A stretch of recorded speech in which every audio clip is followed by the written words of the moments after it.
Welcome to the Guild, everyone. Today, we are stepping into some seriously high-stakes territory on the Cambridge 9709 AS and A-level map.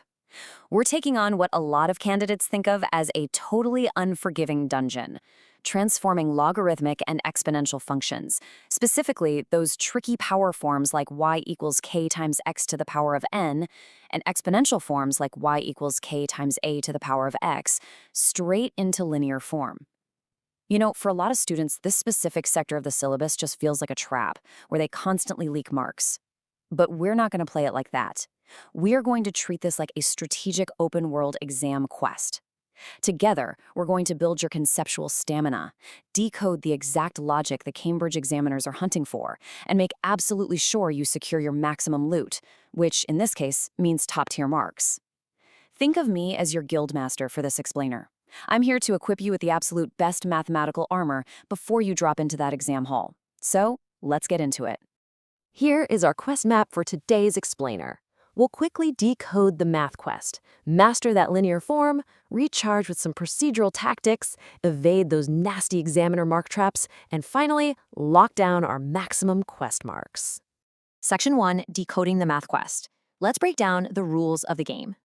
To properly navigate this map, we need to look at the exact assessment objectives that Cambridge demands. To help us out, let's look at two hypothetical co-op players in our guild. First, we have Alex. Now, Alex is our heavy tank. Alex is carrying way too much inventory weight, memorizing absolutely every textbook definition, but kind of lacks analytical agility when things get dynamic. On the flip side, we have Sam. Sam is our speedrunner. Sam just wants to dash through the level, rush straight to the final answer, and skip all the mandatory puzzle requirements.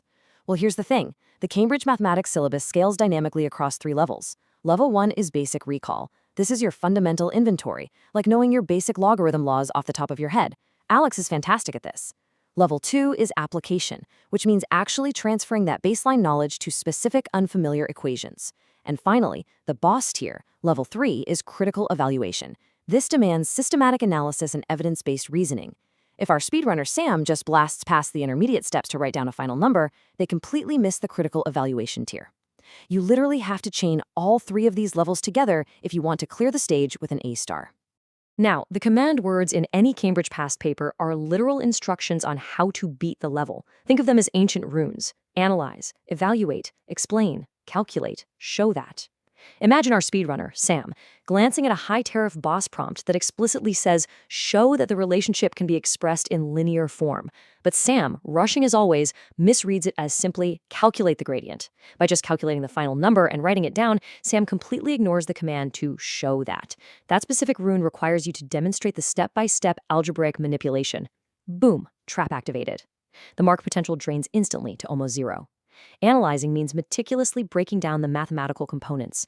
Evaluating involves actively judging the validity of the data you're given. If you misread these command runes, guys, you are casting the exact wrong spell for the situation, and the examiner will afford you no mercy. Section 2, Mastering the Linear Form. This is where we get into the actual mechanics of the transformation. All right, out there on the exam paper, you are going to encounter 2 very common enemy types. The power function, which is y equals k times x to the power of n, and the exponential function, y equals k times a to the power of x. Now, trying to find the exact, precise values of those unknown constants just by staring at a curve on a graph, it's incredibly inaccurate. It's basically a guessing game. So our strategy is to transform these curves into perfectly straight lines. But before you do anything, you have to remember the method mark strategy. Your stamina meter relies entirely on this. Cambridge cares deeply about your journey, not just your destination. Marks are awarded for demonstrating your logical process and showing the intermediate steps. If you just jump straight from looking at the curve to magically writing down the final values of your constants, you are literally leaving about 80% of your marks sitting on the table. You have to lay down your mathematical tracks clearly for the examiner to follow. So let's picture Alex and Sam sitting at the collaborative tactical table, trying to tackle a power function together. It's a complete mess at first. Alex is totally overloaded, getting bogged down in theory, literally writing out a massive paragraph explaining the core definitions of logarithms without actually doing the math. Meanwhile, Sam is arguing to just type the raw data straight into the calculator, run a linear regression, skip the written procedure entirely, and just spit out the constants. As the guildmaster, I have to step in here because both of them are currently failing the method mark strategy. The golden path, the exact path the mark scheme demands, is to show the examiner exactly how you bend the function. You write down the base equation, y equals k times x to the power of n. Then you explicitly write out the step where you take the logarithm of both sides. You show log y equals log of the bracketed term k times x to the power of n. Next, you prove you know the multiplication law by splitting it into log k plus log x to the power of n. And finally, you drop that exponent down using the power law, giving you log y equals n times log x plus log k. By taking a few seconds to visually align this brand new log equation right beneath the standard linear equation, y equals mx plus c, you instantly and undeniably prove to the examiner that your new y-axis represents log y, your linear gradient m is exactly equal to n, and your y-intercept c is equal to log k. Keep it tight, keep it concise, but absolutely always show those algebraic steps. Section 3, Mana Recharge and Tactics. We've hit a tricky puzzle roadblock, so let's regroup. Quest pause, let's freeze the screen for just a second. As you gather your focus before we execute our final critical strike paragraph, it is absolutely crucial to make sure your strategic baseline is fully optimized. Whether you're traversing IGCSE, O-levels, or you're deep in AS and A-level territory like we are today, equipping yourself with the right frameworks week after week is how you level up your baseline score into that coveted A-star. So take a quick second right now to subscribe to AC Exams at the handle below and make sure to enable all notifications so you never miss our weekly strategic map drops. All right, Mana recharged? Let's dive into the ultimate execution procedure. Okay, here is the ultimate 5-step procedural framework for transforming these functions and graphing them out perfectly. Step 1, deconstruct the question. Look at what you're facing. Is it the power form or the exponential form? Step 2, extract the relevant data from the table they've provided. Step 3, select your analytical framework. This means deciding whether to use base 10 logarithms or natural logs. Here's a massive pro tip. If the equation given involves e, the natural logarithm, ln, is your absolute best weapon. Use it. Step 4, execute with clear notation. When you calculate your new transform table values, write them down to at least 3 significant figures. Don't round too early. Step 5, present with correct terminology. When you actually draw that graph, your axes must be clearly labeled with your new transform variables. You're plotting log y against x, or log y against log x, not just the old y and x. If you label them wrong, you lose the format mark. Following this precise method guarantees a high-scoring combo. First, you identify the given info. Next, you systematically plot your transformed points and carefully draw your line of best fit. But here is the absolute critical part, where so many candidates drop the ball. You must check for reasonableness.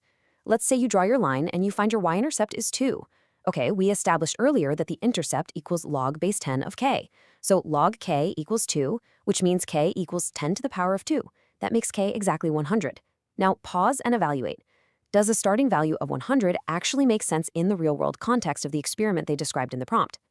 By structuring your response and your thought process this way, you aren't just doing abstract math. You are communicating mathematical reality. And that is exactly how you fulfill those higher-order assessment objectives. Section 4, Evading Examiner Mark Traps. Time to hand control over to you for a live diagnostic check. Let's run Challenge 1, the Visual Radar Sweep. Imagine I'm putting a highly complex source data graph on your screen right now. The y-axis is labeled natural log of y, and the x-axis is x. The points form a perfectly straight line, sloping steadily downwards. You have a 60-second timer. Can you extract the chord trend from this relationship? A super common trap here is to just give a basic description and say, well, as x increases, y decreases. But remember the mechanics of our transformation. A negative gradient on this specific linear plot means that the natural log of our constant a is a negative number. Mathematically, if the natural log of a is less than 0, that implies that a itself must be a fraction somewhere between 0 and 1. And if a is between 0 and 1 in an exponential function, that means the chord trend represents exponential decay. Seeing straight through that linear illusion on the graph to the exponential reality hidden beneath is exactly what separates top-tier candidates from the rest of the pack. For Challenge 2, let's spot the defective items. We're going to use the examiner's own data to isolate 3 fatal flaws identified directly in the principal examiner reports. Mistake number 1. Vague answers lacking specific detail. If you literally just write, I use logs to make it align, you are getting 0 marks for that explanation. Mistake number 2, forgetting to check format and presentation. This is huge. When calculating your gradient from your line of best fit, you absolutely must pick 2 points that mathematically sit perfectly on the line you actually drew. You cannot just blindly pick 2 raw data points from the original table if they don't sit on your line. Mistake number 3, answers not specific to the given context. Let me show you why this one is a massive, massive trap. Here, we can perfectly see the generic answer trap in action. Let's say our speedrunner, Sam, writes this final conclusion. The gradient is 2, and the intercept is 0.5. So n is 2 and k is 3.16. Do you see the problem? Sam is treating the math like a totally sterile puzzle in a vacuum, with zero connection to the real-world scenario described in the question. Now look at the context-specific gold standard provided by Alex. Alex writes, the constant n, derived from the gradient, is 2, indicating that the kinetic energy dissipated is proportional to the square of the velocity. Do you see the difference? The gold standard explicitly takes those calculated numerical values and links them straight back to the physical reality of the question prompt. Look, don't just take my word for it. This quote comes straight from the official Cambridge Principal Examiner reports as a definitive hazard warning. Quote, the classic mistake is providing generic answers not specific to the question context. Always link every point to the given scenario. In the high-stakes realm of 9709 mathematics, context is the ultimate key to victory. If X on your graph represents time and Y represents the mass of a radioactive isotope, then your final written answer absolutely must reflect that the gradient you calculated is tied directly to the rate of that radioactive decay. If you drop the context at the final hurdle, you drop the final marks. It's really that simple. Section 5, Securing Maximum Quest Marks. Let's look at the final victory screen. To make sure you replicate this successful full-mark quest compile in your actual exam, you just need to follow these 3 universal rules.